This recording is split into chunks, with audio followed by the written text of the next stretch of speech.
جو مال و متا تم کو دیا گیا ہے وہ دنیا کی زندگی کا ناپائیدار فائدہ ہے، اور جو کچھ اللہ کے ہاں ہے وہ بہتر اور باقی رہنے والا ہے،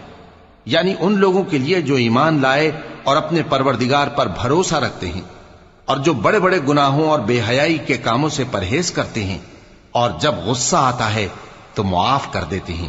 اور جو اپنے پروردگار کا فرمان قبول کرتے ہیں اور نماز پڑھتے ہیں اور اپنے کام آپس کے مشورے سے کرتے ہیں،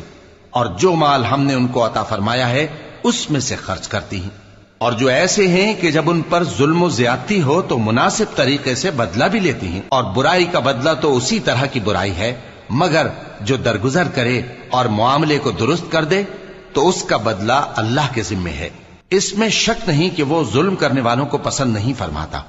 اور جس پر ظلم ہوا ہو اگر وہ اس کے بعد انتقام لے لے تو ایسے لوگوں پر کچھ الزام نہیں۔